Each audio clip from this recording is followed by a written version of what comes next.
Money, money makes the world go round. Money, money, money, money, money, money, money, money, money.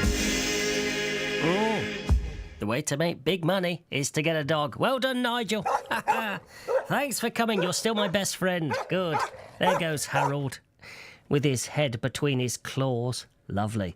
There's only one man to talk to about this. He's Nick Jones. Now, he's a dog behaviour specialist from Bewdley, so I suspect he'll go down on the dog side more than the cat side. But let's get him on. We'll see what he has to say. Hello, Nick. Good morning, Malcolm. You've thrown that poor cat out of the studio. Yeah? I don't know. What's wrong with that? I don't want a cat. Cat lover's going to be up in arms. He's packed his bags and he's on his way. Oh, I don't know. I know. Licking his wounds. I'm cruel. Am I not? Cruel. What do you make of this, Nick? It's interesting, isn't it? I've studied this report in a little more detail over the weekend. Some of these reports are there to make a splash and to cause a bit of controversy.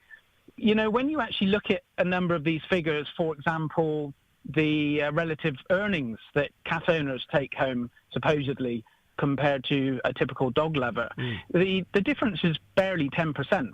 And this sort of 10% difference seems to come up quite frequently throughout the report. So I think it's a fun article. I personally wouldn't take too much from it.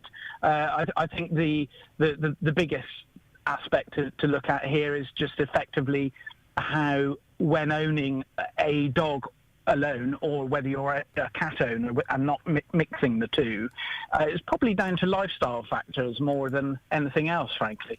Yeah, because if we look into the report, researchers found that if you've got a feline friend rather than a canine companion, for example, you're more likely to enjoy your own company. You're not as sociable as a cat owner as dog owners are. Dog owners always out and about taking their dogs for walks. Cat owners are more singular people. They enjoy being on their own. Do you see that? I think there may be a kernel of truth in it, but you see, when you own a dog, you have to go out. So owning is not very often that one sees people walking cats, although people do. But taking a dog out and mixing with people, excuse me, is an essential and fundamental part of dog ownership, and many people gain a lot of joy from that. Walking with a dog is the perfect icebreaker. We could be blunt about it, of course, Nick, and say that these researchers are telling us that people who own cats are poor, people who own dogs are far more affable. Yes, well, that may be the case. I don't see what agenda the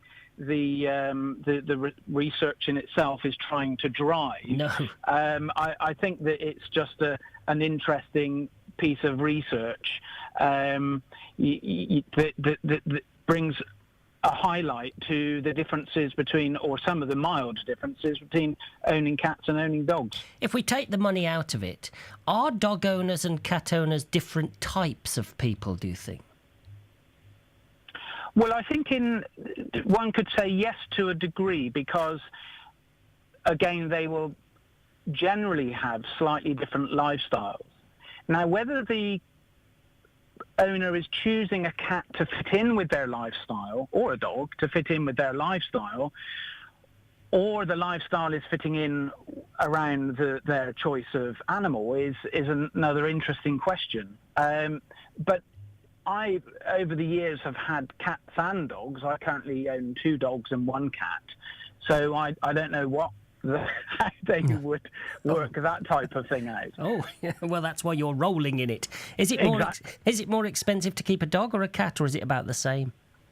Well, it's certainly more expensive to keep a dog, although generally, according to this report, it was saying that cat owners spend on average £47 a month, whilst dog owners spend £60.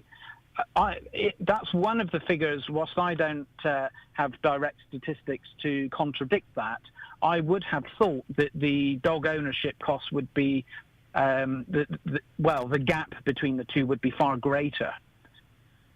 Shall I bring Harold back, Nick, do you think? I think little Harold with his cat bag sitting outside your studio door should be let back in. I can hear him meowing, I think. Oh, I can. There he is. Yeah, I can. There he is. Oh. You should be letting... Or maybe he needs his litter tray. Did you Yeah. move his litter... No, he's taken that with him. I put that in the case. All right, then. Okay. What, Well, look- did you keep... Maybe you left those treats in the drawer. Oh, maybe I did. Yes. Look, you're the man, Nick. I'm going to take your advice. I'm going to let Harold back in so that Harold, Nigel and me can live happily ever after. Is that all right? I think that's a lovely ending. So do I. Always lovely to speak to you. Thank you for your time and expertise. Thank you, sir. Malcolm. Nick- Thank you. You're very welcome. Oh, good. Nick Jones from Bewdley, the dog behaviour specialist. Come on in. Come on, back in you come. There's only teasing with you. Go on. Get in front of the fire, Harold. Cuddle up with Nigel. There you go. The pair of you. Lovely. Okay. We're all back together. A nice, happy family.